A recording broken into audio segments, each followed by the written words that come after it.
एक मतलब देखो जेई का जो एग्जाम है ना वो उतना डिफिकल्ट एग्जाम तो नहीं है ना, ये बात तो सबसे पहले आपको माननी पड़ेगी, है ना। बहुत ज्यादा डिफिकल्ट एग्जाम नहीं है। आप इनफैक्ट कट ऑफ देख लो ना, मतलब इस साल कितना कट ऑफ गया था, हार्डली मतलब 30-40% का कट ऑफ आपका जाता 40 है, is the ठीक है। maximum. 40 तो Yes. मैक्सिमम होता है, मतलब 37% के आसपास, है ना। तो अगर आप जेई एडवांस, जिसको हम मतलब सो कॉल्ड एडवांस एग्जाम है, उसका भी अगर आप कट ऑफ देखोगे तो बहुत कम जाता है।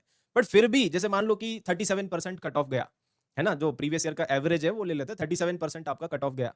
अब बच्चे 37% मार्क्स भी नहीं लेके आ पा रहे जेई एडवांस में, सही बात है कि नहीं? आप खुद ही देख लो, डेटा वाइज बोल रहा हूं मैं तो, है ना। तो 37% भी हम नहीं लेके आ पा रहे, इसका इसका क्या रीजन है? मतलब इतने सारे बच्चे दिन रात मेहनत करते हैं, इतनी मेहनत करते हैं, फिर भी 37% नहीं आ रहे।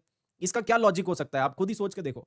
इसका सिंगल मोस्ट इंपॉर्टेंट फैक्टर जो है ना वो यही है कि आप एक चैप्टर पढ़ते हो, एक चैप्टर पढ़ने में आपने पूरा 1 महीना इन्वेस्ट किया। आप सिंपल ऐसे मैथमेटिकली समझ लो, देखो ये गलती आपको नहीं करनी है, इसीलिए इसको मैथमेटिकली समझना बहुत इंपॉर्टेंट है, ठीक है। मान लो कि एक चैप्टर है, ये इसको आप एकदम मैथमेटिकली समझो, ठीक है। एक चैप्टर है, इस चैप्टर को पढ़ने में आपने पूरा 1 महीना लगाया, ठीक है। 1 महीना लगा के पूरा आराम आराम से इस चैप्टर को आपने समझा, 1 महीना पूरा आपने लगाया।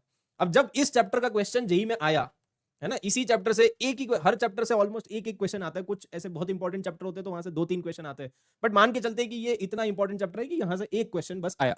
अब ये जो एक क्वेश्चन आया ये आपसे नहीं हुआ, तो क्या आपकी ये 1 महीने की मेहनत बेकार हो गई? अब बच्चे बोलते हैं सर मैं तो 2 साल से मेहनत कर रहा था, मैं तो दिन रात पढ़ता था, मेरे तो इतने सारे डीपीपी कर दिए, क्वेश्चन कर दिए, ये कर दिया, वो कर दिया, सब कर दिया मैंने, तो आपके सारे लेक्चर भी देखे, है ना, क्वेश्चंस भी सॉल्व करे, प्रीवियस ईयर क्वेश्चंस भी करे, सब कुछ करा, बट फिर भी मेरा सिलेक्शन नहीं हुआ।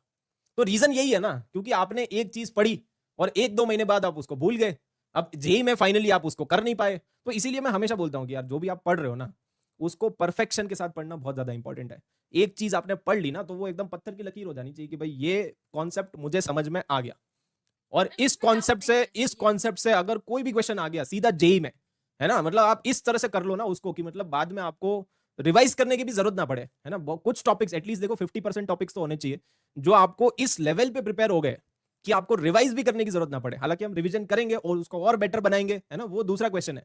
लेकिन आप एटलीस्ट 50% टॉपिक्स तो ऐसे होने चाहिए ना कि जो मुझे मतलब उस पर मुझे फुल कॉन्फिडेंस है कि यार इसका क्वेश्चन आ गया तो मैं करके आऊंगा, इसको मैं छोड़ूंगा नहीं, मतलब चाहे जो हो जाए, मतलब ईगो वाली बात आ गई तो आ गई, मैं करके आऊंगा लेकिन। नहीं